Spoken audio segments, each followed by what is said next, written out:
இன்றைக்கி வந்து டிரெக்டர்ஸோட சுச்சுவேஷன் வந்து ரொம்ப கவலைக்கிடமாக இருக்குன்னு சொல்லலாம். பேர் சொல்ல இது பண்ணல, ஓகே பேர் சொல்லணுன்னாலும் நான் சொல்லலாம். இப்போ ஒரு அவ்வளோ பெரிய ஒரு படம் வந்து ஆன்லைனில் வந்து லீக் ஆகிருக்கு. இதோடைய மொத்த வழியை, அதாவது எல்லாரோட வழியை விடையும் அந்த இயக்குனரோட வழி தான் அந்த இடத்துல வந்து ரொம்ப அதிகமாக இருக்கும். இந்த இடத்துல நான் வந்து ஹெச் வினோத் என்னோடய ஃப்ரெண்டுக்கு வந்து என்னுடைய வருத்தத்தை நான் தெரிவிச்சுக்கிறேன். ஏன்னா இது வந்து ஒரு மரணம் அளவுக்கு ஒரு வலிக்கக்கூடிய ஒரு விஷயம். அது ஒரு டைரக்டரால் மட்டும்தான் அதை வந்து ஃபீல் பண்ண முடியும். ஏன்னா ஒரு நாளும் ஒரு ஷார்ட்டும் எடுக்கும்போது அந்த டைரக்டர் வந்து அது எவ்வளோ கஷ்டப்பட்டு அதில் எவ்வளோ கனவுகளோடு அதை எடுப்பாங்க அப்படின்றது ஆஸ் அ டைரக்டராக எனக்கு வந்து தெரியும். இங்கே இருக்கக்கூடிய எல்லாருக்குமே அது வந்து தெரியும். பட் அங்கேருந்து அது நம்ம நினச்ச மாதிரி ஒன்று வராமல் அது இந்த மாதிரி போகும்போது ரொம்பவே கஷ்டமாயிடுது. அப்புறம் இந்த இன்ஃப்ளூயன்சர்ஸ் இந்த மாதிரி நிறைய பேர் வந்து கொஞ்சம் முன்ன பின்ன அப்படிலாம் போட்டுட்ருக்காங்க. அதுக்கெலாம் வந்து நமக்கு இதுக்கு மேலே வந்து செலவு பண்ணி இருந்த காசு எல்லாத்தையும் படத்துலேயே செலவு பண்ணிட்டேன். ஸோ தயவுசெய்து நீங்கள்லாம் சேர்ந்து ஏதாவது ஒன்று ஹெல்ப் பண்ணி அவங்க வந்து என்னென்னா இன்றைக்கி வந்து ஒரு இந்த தம்ப்நெயில் கல்ச்சர் இருக்குது இல்லையா. இப்போ நானும் கொஞ்சம் ஏதாவது தம்ப்நெயில் வேணால் கொடுத்துட்றேன். கதறி எழுத விக்னேஸ்வரன் அந்த மாதிரி ஏதாவது போட்டு மேடையை உடைத்த மாதிரி ஏதாவது போடுறதுக்கு எதையாவது ஒன்று போட்டு கொஞ்சம் ஹெல்ப் பண்ணுங்கள். ஏன்னா இப்போ எதை பார்த்தாலுமே அது என்னன்னா அந்த தம்ப்நெயில்ல வந்து ஐயோ படம் ரொம்ப அப்படின்னு ஆரம்பிச்சிடறான், உள்ள போனோன்னே ரொம்ப கேவலமாக இருக்கும்னு நினைச்சேன், ஆனால் ஆக்சுவலாக நல்லா தான் இருக்குது, சூப்பராக இருக்குது அப்படின்னு சொல்லி அப்படிதான் அந்த வீடியோவே ஸ்டார்ட் பண்ணுறாங்க. ஸோ அதனால இது எப்படி இது நம்ம ஹேண்டில் பண்ணுறதுனே தெரியல. உள்ளே போனதுக்கப்புறம் அதெல்லாம் நல்லா தான் இருக்குது, ஆனால் இதுக்கான எங்கேயோ ஒரு இடத்துல கொஞ்சம் ஸ்லோவாக இருக்குது, கொஞ்சம் என்ன சொல்லணும்னு தெரியாமல் எதையாவது ஒன்று சொல்லி விட்டு போயிடறாங்க. அதை பார்த்து கொஞ்சம் பேர் இதாகிடுறாங்க. ஸோ அதுக்கு எப்படி டேக்கிள் பண்ணுன்றது நீங்கள் தான் ஏதாவது ஒன்று பார்த்து கொஞ்சம் ஹெல்ப் பண்ணணும். ஏன்னா நிறைய செட்டில்மெண்ட்லாம் பேலன்ஸ் இருக்குது. அந்த இந்த ராமசாமி என் பணம் கிடைச்சிரும்னு ஒரு பல பேர் வெளில இருக்காங்க. அது இந்த வாரம் நல்லா ஓடிடுச்சுன்னா இதுதான், அப்படி இல்லைன்னா ராமசாமி தான். அதனால தயவு செஞ்சு கொஞ்சம் நீங்களாம் உங்க வீட்டு பிள்ளையா நினைச்சு இது மாதிரிதான் இப்ப நிலைமை வந்து அந்த லெவலுக்கு இதுதான் இருக்கு. அந்த இப்ப என்ன கேட்டுட்டா என் கட்சிக்காரர் ஒரு படம் தானே எடுக்க வந்த, அந்த மாதிரி ஒரு படம் தானே எடுக்க வந்தேன், அதுக்கு ஏப்பா போட்டு இப்படி அடிக்கிறீங்கன்ற மாதிரி சிம்பிளா பண்ணு, காம்பாக்டா பண்ணு, சிம்பிளா பண்ணு, காம்பாக்டா பண்ணா நல்லாவே இருக்க மாட்டேங்குது, அதுக்கும் அடிக்கிறாங்க. நான் எப்ப பார்த்தாலும் இதே மாதிரி எடுத்துக்கிட்டே இருக்குங்க. புதுசா ஒண்ணு பயங்கரமா பண்ணா அதுல எது இல்லையோ, நான் கேசரி பண்ணா மட்டும் ஏன் காரமா இல்லைன்னு கேட்குறேன். கேசரி எப்படி காரமா இருக்கும், நான் என்ன சிக்கன் குழம்பு ஊத்துனா அதுல ஏன் இனிப்பாவே இல்லைன்னு கேட்டீங்கன்னா இதுக்கு என்ன பண்றதுன்னு நமக்கு வந்து தெரியல. இந்த படத்துக்குள்ள சில நல்ல விஷயங்கள் இருக்கு, அவ்வளவுதான். பிளஸ் பயங்கரமா படம் எடுக்கிறது என்னால பயங்கரமா எடுக்க முடியுமா நீங்க சொல்லுங்க. ஓரளவுக்கு தான் நம்மளால எடுக்க முடியும். அந்த ஓரளவுக்கு எடுத்ததை கொஞ்சம் ஜாலியா வந்து பார்த்துட்டு அழகா அதை ரசிச்சுட்டு உங்களுக்கு பயங்கரமா கோவம் வந்துச்சா மனசுக்குள்ளேயே வச்சுக்கோங்க. இல்ல ஏதாவது என் ஃபோன் நம்பரோ இல்லை ஏதோ ஒன்று எங்கேயாவது ஒரு இடத்துல நிச்சயமா என்ன பார்ப்பீங்க. அப்ப சைட்ல வந்து என்ன சொல்லுங்க, ஏன்டா அப்படி பண்ணேன்னு. அதை விட்டுட்டு அதுக்கு ஒரு வீடியோ போட்டு சொல்லி ஏன் அப்படி பண்ணி. ஸோ அதனால நிறைய மறுபடியும் சொல்லிக்கிறேன், செட்டில் பண்ணணும். ஸோ பார்த்துக்கோங்க. ஸோ கரெக்டாக பார்த்து தயவு செஞ்சு எல்லாருமே கொஞ்சம் ஹெல்ப் பண்ணி இந்த படம் ஏப்ரல் 17 வந்து திருப்பி நாங்கள் வந்து ஓப்பனிங்கை கிரியேட் பண்ணி இந்த படத்தை பயங்கர ஹிட் ஆக்கி நான் செல்லக்குட்டி பிரதீப்க்கு அந்த 4th 100 crore சொல்லி போஸ்டரை ஒட்டே ஆகணும் அப்படின்றதுல உறுதியாக இருக்கும்.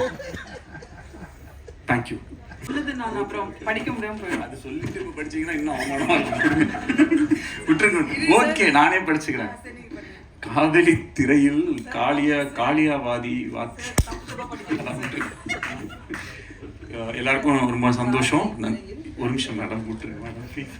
அவர் வேற போயிட்டாரு, போயிட்டாரு. ப்ரிப்பேர் பண்ணலான்ட்டு. காதலை திரையில்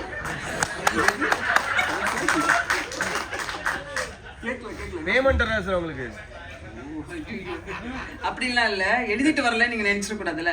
காதலை திரையில் கவிதையாய் வடித்தவர், கலர்ஃபுல் காட்சிகளில் கனவுகளை படைத்தவர், போடா போடியில் துள்ளி குதித்த இளமை, நானும் ரவுடிதான் என்று சொல்லி ஜெயித்த பெருமை, எளிமையான வரிகளால் இதயங்களை தொட்டவர், பாடல் ஆசிரியனாய் பாட்டிலேயே மேஜிக் செய்பவர், இயக்குனராய் இவர் ஒரு ட்ரீம் மேக்கர், வசனங்களில் இவர் ஒரு ட்ரெண்ட் செட்டர், காத்து வாக்குல தனது காதலை சொல்லி நயன்தாராவின் இதயத்தில் இடம் பிடித்தவர். முகத்தில் தெரியும் சில்மிஷ அரட்டை, இவருக்கு உயிர் குழந்தைகள் இரட்டை. தானா சேர மாட்டார், சேர்ந்தால் விடமாட்டார். தமிழ் சினிமாவில் பலரும் பொறாமை கொள்ளும் சின்ன சிரிப்பில் மக்களை சிறைப்பிடித்தவர். காப்பீடு கம்பெனியின் காரணக்கர்த்தா. 2040 காதலை இன்சூரன்ஸ் பண்ண lovable man, director, producer Vignesh Sivan அவர்களை பேச அழைக்கிறோம். Thank you so much. நேற்று ஒரு இன்டர்வியூவில் நான் சொல்லியிருந்தேன், இந்த ஒரு ஸ்டேஜில் ஒரு வடிவேல் ஃபைட்டில் வந்து அவர் எப்படி கப்பு வாங்கிட்டு நியாயமாக இந்த கப்பு எனக்கு தான்டா சொந்தம், நான் எவ்வளோ அடி வாங்கியிருக்கேன் பாடுறான்ற மாதிரி இந்த படம் ரிலீஸ் ஆனதே வந்து எனக்கு ஒரு பிளாக் பஸ்டர். இந்த படம் ரிலீஸ் ஆகிடுச்சு, அதுவே எனக்கு வந்து ஒரு பெரிய பிளாக் பஸ்டர் தான், எனக்கு ஒரு ஹிட்டு. ஏன்னா எப்பயுமே கொஞ்சம் கனவு பெருசாக இருந்துச்சுன்னா அது கொஞ்சம் கஷ்டமாக தான் இருக்குது. ஸோ நம்ம நிறையா தடவை என்னென்னா சுற்றி இருக்கிற சூழ்நிலைகள் காரணமாக எது கொஞ்சம் ஈஸியோ எது கொஞ்சம் சுலபமாக நடக்குமோ அப்படின்ற மாதிரி நம்மளே வந்து நம்மளுடைய கம்ஃபர்ட் ஜோன். இப்போ எனக்கு வந்து இப்போ என் வாழ்க்கை வந்து ரொம்ப ஒரு கம்ஃபர்ட் ஜோனில் தான் இருக்குதுன்னு சொல்லலாம், கடவுளுடைய அனுகிரகத்தால்.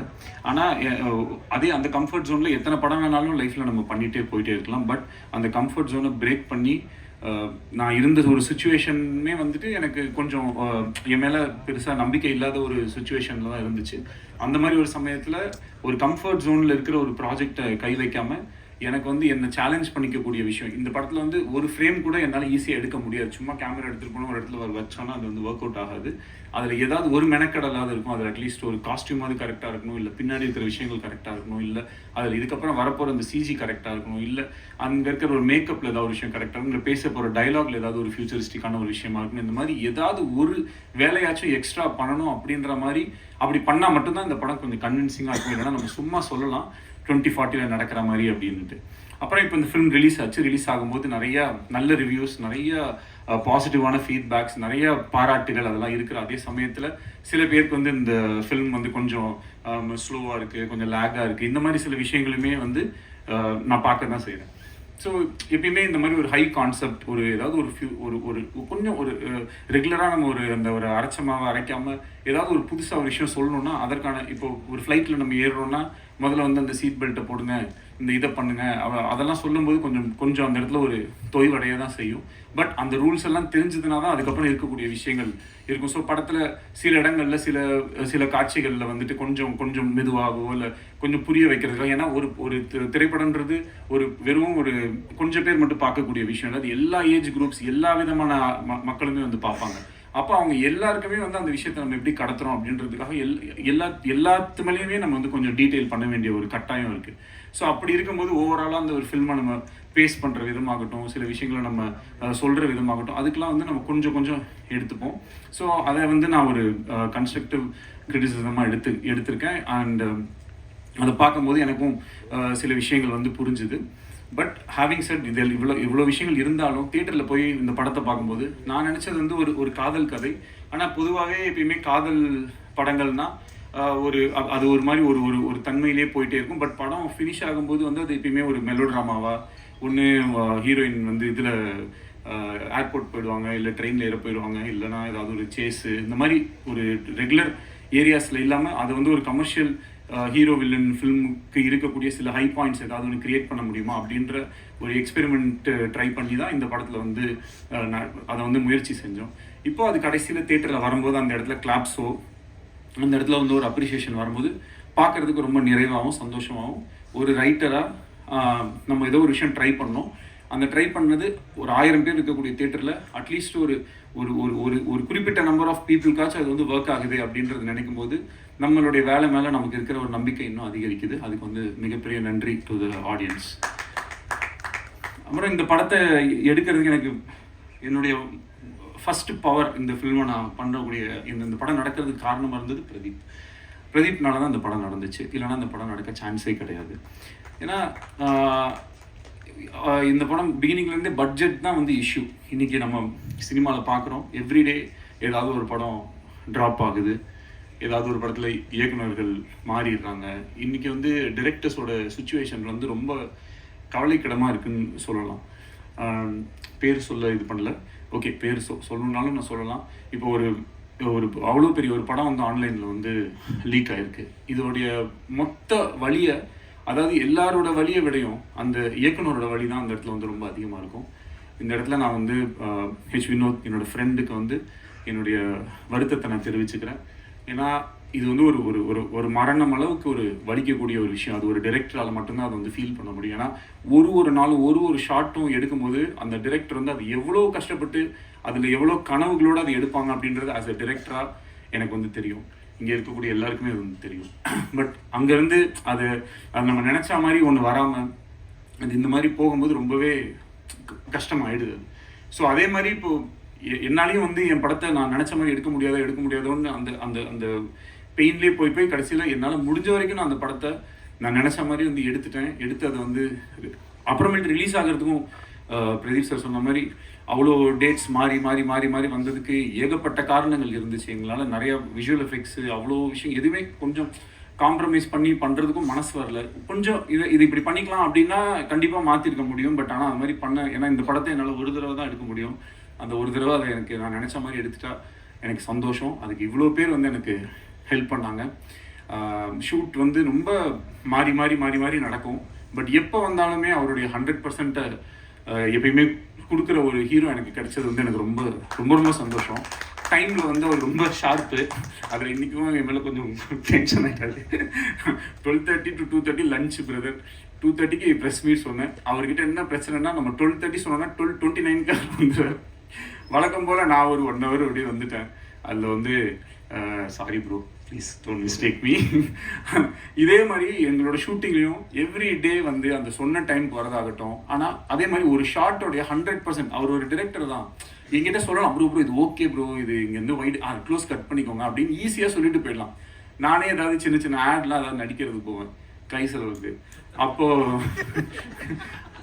அப்போ வந்து அவங்க ஏதாவது ஒன்று சொல்லுவாங்க. அப்போ நான் சொல்லும்போது ப்ரோ ஓகே ப்ரோ இது இவ்வளோ தானே கட் பண்ணுவீங்க அப்படின்னு நான் சொல்லிட்டு நான் எஸ்கேப் ஆகிடுவேன்.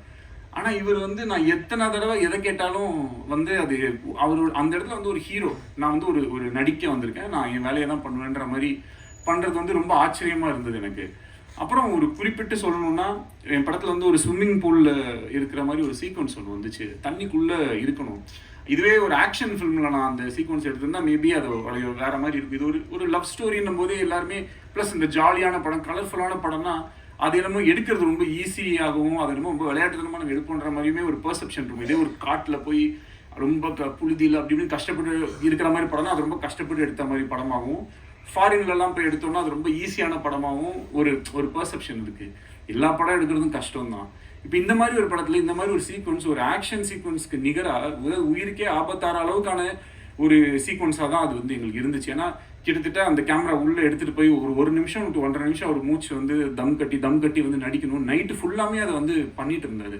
அண்ட் நானும் ஸ்விம்மிங் பூலில் தான் வந்து இருந்தேன். ஸோ ஒரு தடவை சரி ஓகே இது எவ்வளோ கஷ்டம் அப்படின்னு சொல்லிட்டு நம்ம ட்ரை பண்ணி பார்ப்போம்னு சொல்லி உள்ளே போனேன். உயிருக்கு பயந்து நான் உடனே வெளியே வந்துட்டேன்.